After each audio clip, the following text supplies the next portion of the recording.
3.1 Midpoint Review, Paul McGinty, April 2025. As an introduction, I want to talk first of all about my move towards abstraction, essentially at the start of this unit, and as initiated during Unit 2.3, I was committed to moving away from figurative painting towards the abstract.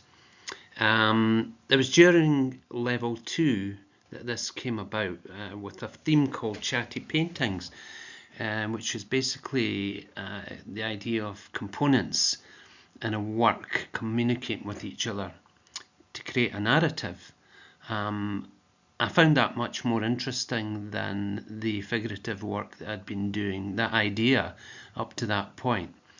But it involved me starting to develop my own abstract vocabulary. I did consider it a risk, because, as I say, I was much more comfortable with the figurative, but it was a risk I was prepared to take, and I wouldn't have been happy had I not made that choice ultimately. Into 3.1, the first task of the unit was essentially to identify a major project. I had no firm ideas up to this point, although throughout my life I've been particularly interested in social-political, social justice, animal welfare, atrocity of war, and the environment, for example. These were never really far from my mind, so I was planning to somehow address one of those themes in this particular unit as part of my major project. Some of the early works demonstrate this. This first one was inspired by the events of essentially a government project in the early 1960s in a little fishing village near where I live, Dysart in Fife. Rich cultural elements were lost forever as a result of modern housing redevelopment projects. Here is another work from the same project, same series of works around the urban regeneration. Essentially, it's suggesting that a car park was built where something more aesthetic might have been at some point prior to the regeneration. This work, Tenements, reflects the poor housing conditions around about the same time. The Gorbals in Glasgow, very poverty-stricken, yet wonderful communities of people who only have fond memories of their time in these terrible-looking conditions.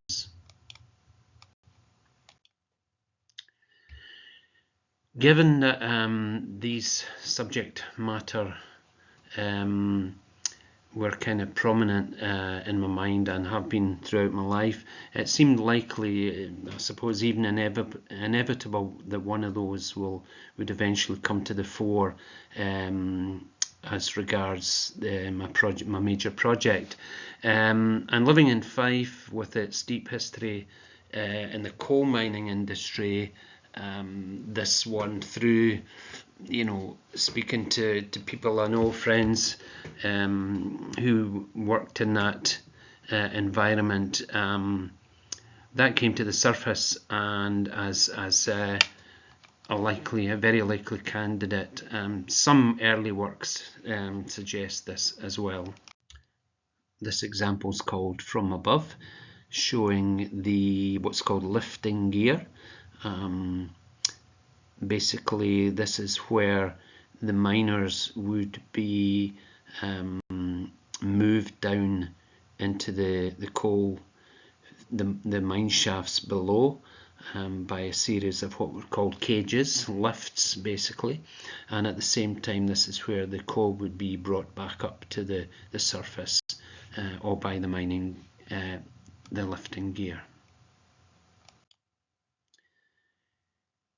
A group of miners on their way down the very narrow, what are called veins, tunnels underground, generally by little lamps, and this is a very early representation of the group going down, finding their way to the coalface.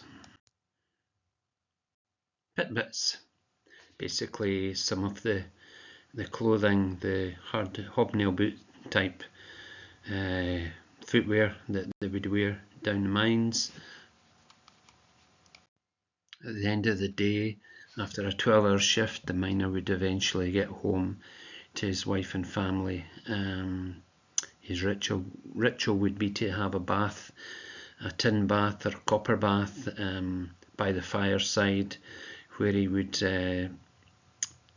hunch over on his knees and wash himself till his family recognised him again.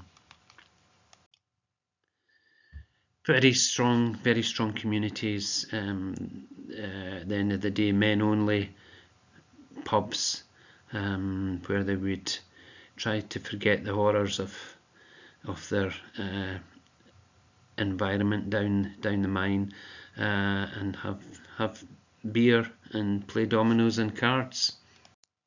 With my interest in mining continuing to grow, and this was coinciding with my practice processes becoming more and more abstracted and process driven. My works were becoming less and less figurative, but at the same time I was incorporating the mining elements to inform my works. My process and mark making were starting to demonstrate this emulation of the digging process, mirroring the swinging of the pick to chip away at the coal. I was similarly doing the same with regards to chipping away at my support surfaces with various scraping tools, and basically gouging at the paint and the various layers that had been built up. I call this work Mine Ladder. Basically, it's representing a very vertical dropped coal mine, where multiple layers of gesso were built up, dried until they became brittle, and then chipped away at, again emulating the miners' digging processes. The zigzag shape in the middle represents the ladders that they would climb, ladders and platforms that the miners would climb to get the coal from underneath up to the surface. This one is just another representation of being down below. A lot of the mine shafts were water flooded, and there's some light coming through from the outside world in the distance there.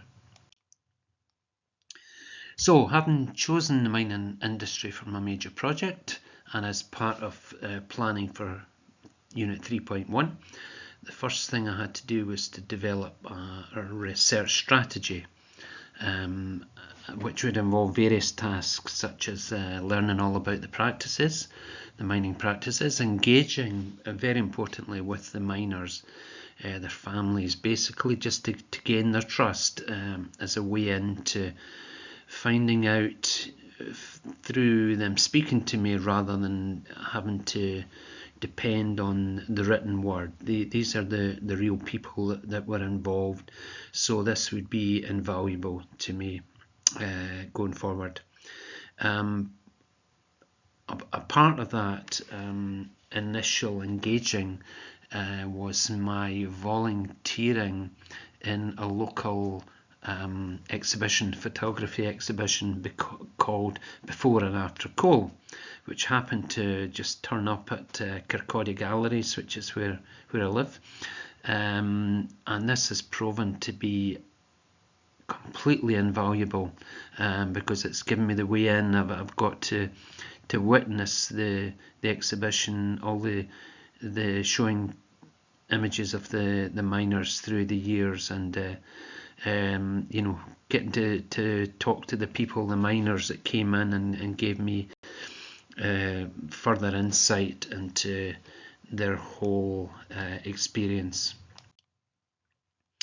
So basically I split the project up into two halves. Projects 1 to 5 was going to be the building up of my abstract vocabulary, which I wasn't too pleased with at the outset of the unit, because I felt that I hadn't sufficiently developed it at all, and so it needed some dedicated focus, and I would then, as part of projects 6 to 10, my intention was to merge the built vocabulary into the mining elements, or rather to be informed by the mining elements. So some of these following works are some examples of that pure abstraction, some works to have a look at here. I won't say much about them other than that they're all just playing with shapes and colours and building up the various components with no imagery or source imagery in mind whatsoever, nothing figurative about them at all.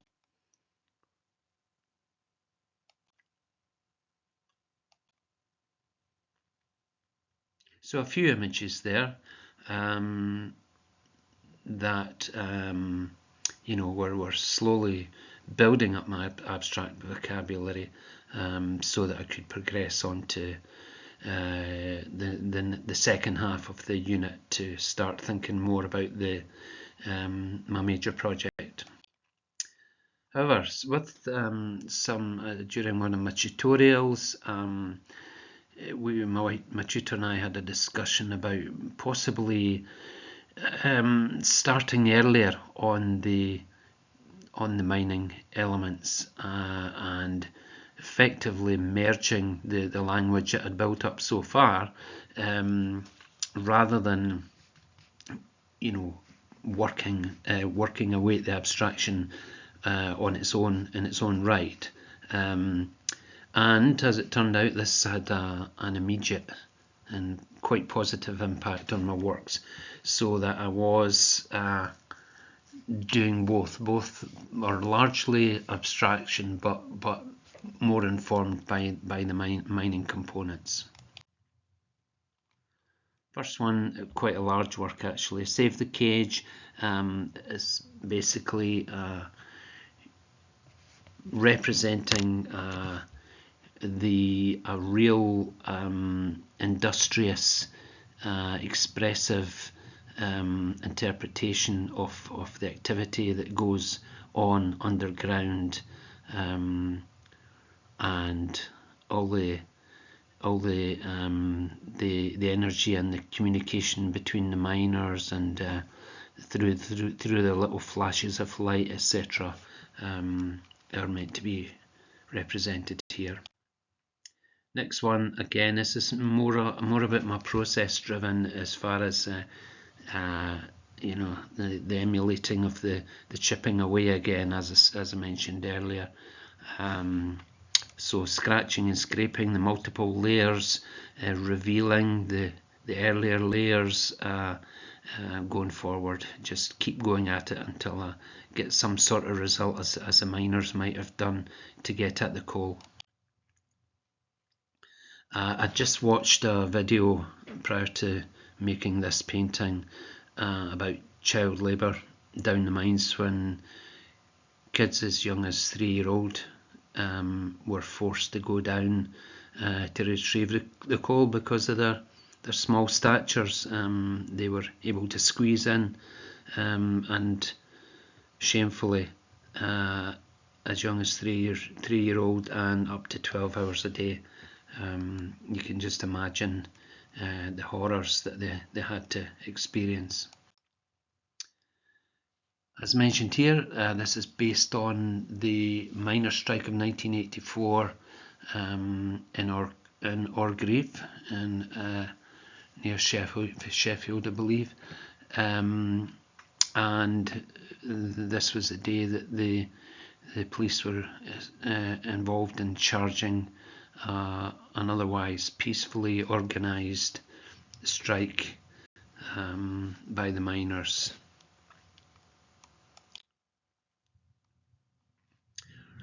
This one is turned out to be a landscape, not intentionally, but it represents again the lifting gear, and real gritty imagery used here. Once more, this is going back to the digging and scraping concept, and in the old days, before mechanisation of tools, machinery, the miners would chip away at it with small hand tools, chip away at the coal surface, and that was otherwise known as woodpecker work. And this last one is basically the same idea, really just multiple, no source imagery or no composition in mind other than layering and scraping back, working back into the surface, looking for a final answer or resolve at some point. Okay, so the end of the paintings for the time being. Project 5 involves writing of my first draft of the critical review. I had been considering the likes of Pollock and Rothko because of my ongoing interest in the abstract expressionists, but after consideration and constantly thinking about my major project, it made more sense to look at the landscape itself in terms of the largely unrepresented element of human labour and also what lies beneath the ground. So with that in mind, I've chose two artists, David Ainley, who looks at the subterranean landscape, but also Prunella Clough, who again, rather than the aesthetics of the trees and fields and flowers, etc., she was interested in the human labour and the industrial landscapes, particularly during the war years, the Second World War years. So I have now completed my first draft of the critical review, and that's where we're at with that one.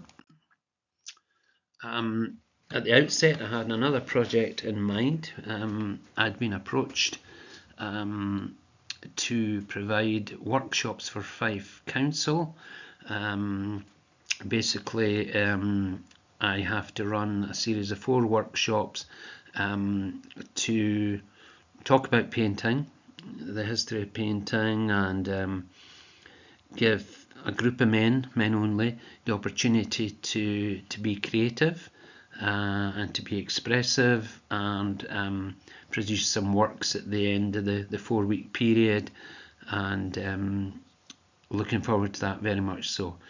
This has been a terrific opportunity because it not only has it helped introducing me to more people who might have been involved in the coal industry, but it's also raised my profile as an artist, and I look forward for more opportunities coming this way. Project 6 to 10, the second half of the unit. a number of tasks that will be covered off during that phase. Completing the critical review, continuing my research activities, so that will involve